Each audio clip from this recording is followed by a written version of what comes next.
Bharat England चौथे test match के दूसरे दिन के बाद टीम इंडिया की पीसीआई 5 बड़ी खबर बताई। कोच ने किए कुछ बड़े ऐलान, बता दिया तीसरे दिन क्या होगा जीत का प्लान। जी हां, टीम इंडिया के कोच, बॉलिंग कोच पारस मामरे प्रेस कॉन्फ्रेंस में आए क्योंकि दूसरा दिन टीम इंडिया के बॉलर्स के नाम नहीं रहा। हमने देखा कि 150 पे 5 गिराने के बाद इंग्लैंड ने 350 बोर्ड पर लगा दिए और उसके बाद टीम इंडिया के नाम दूसरा दिन इसलिए भी नहीं रहा क्योंकि हमारे बल्लेबाजों ने नाक कटा दी। सिर्फ यशस्वी जायसवाल को छोड़ दें तो बाकी सभी बल्लेबाजों ने नाक कटाई। हालांकि आखिर में जाकर ध्रुव जुरैल और कुलदीप यादव ने थोड़ी सी इज्जत बचाई हुई है अभी, लेकिन फिर भी जो अभी गेम का सिनेरियो है वो ये बताता है कि इंग्लैंड हमसे बहुत आगे है और अब बकरे की मां कब तक खैर मनाएगी। हमारे 7 विकेट तो गिर चुके हैं, बाकी 3 बॉलर्स के एक तरीके से विकेट है, सिर्फ वहां पर एक स्पेशलिस्ट बैट्समैन ध्रुव जुरैल बचे हैं, वो भी कितने रन बना लेंगे। तो यानी यहां से हमारा एक तरीके से हमारी हार तय है, जो कि लगभग 100 रनों के लिए हम पर चढ़ जाएगी।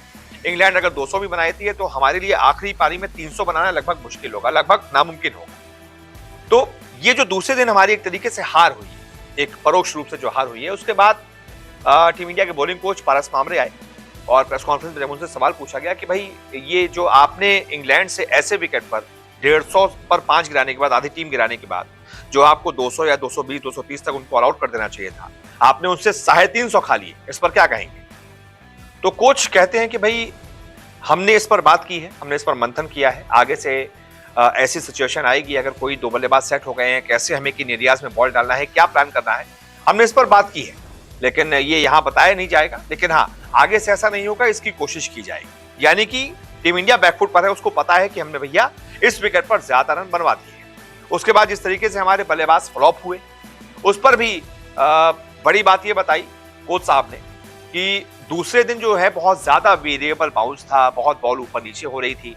हमने एक्सपेक्ट तो किया था ये पिच धीमे धीमे मैच बढ़ने के साथ स्लो तो होती है, लेकिन इतनी जल्दी इतना ज्यादा स्लो हो जाएगी, ऊपर नीचे बाउंस होगा, कितनी बॉल नीचे रही आपने देखा, ये होगा, ये हमने एक्सपेक्ट नहीं किया था। यानी कि बहाने अभी से तैयार है कि भाई शर्मनाक हार हो जाएगी, तो ये बहाना तैयार है कि भाई दूसरे दिन से ही बॉल ऊपर नीचे होने लगी थी तो हम हार गए। उसके बाद जब उनसे पूछा गया कि अब जीत की रणनीति क्या है, प्लान क्या है जीत का, तब उन्होंने इस पर बात की। उन्होंने बताया कि पहली कोशिश तो यही रहेगी कि ध्रुव जुरैल और कुलदीप यादव ज्यादा से ज्यादा रन तक पहुंचे।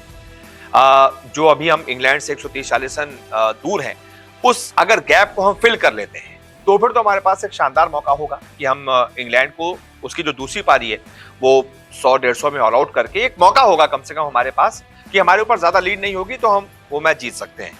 लेकिन अगर हमने ये नहीं किया और हमने ज्यादा लीड अपने ऊपर चढ़वा ली, मान लीजिए ध्रुव जुरैल और कुलदीप यादव ज्यादा प्रदर्शन नहीं कर पाए, 20-30 रन बनाकर ऑल आउट हो गई टीम इंडिया, तो फिर मुश्किल है टीम इंडिया का जीतना।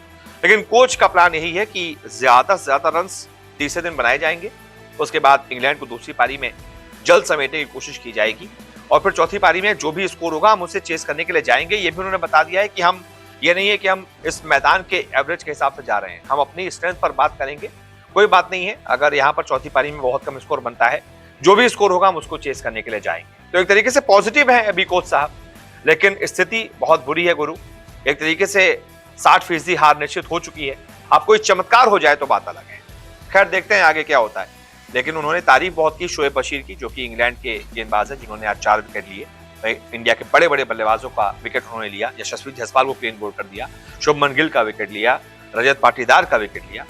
तो उनकी बहुत तारीफ की कि भाई उसने लगातार एक लाइन पर बॉल की, अच्छी बॉलिंग की, एक एरिया को हिट करते रहे, ऊपर नीचे बॉल हुई तो फायदा मिला और इस वजह से उन्होंने टीम इंडिया को बहुत परेशान किया। तो भाई अपने गेंदबाजों को भी थोड़ा सिखा दो कि 150 पे 5 गिराने के बाद कैसे जल्दी ऑल आउट किया जाता है। खैर देखते हैं आगे क्या होगा, लेकिन आप मुझे अपना प्रेडिक्शन बताइए कि आपके मुताबिक अब क्या होगा इस मैच में। जो भी आपकी राय हो कमेंट जरूर कीजिएगा।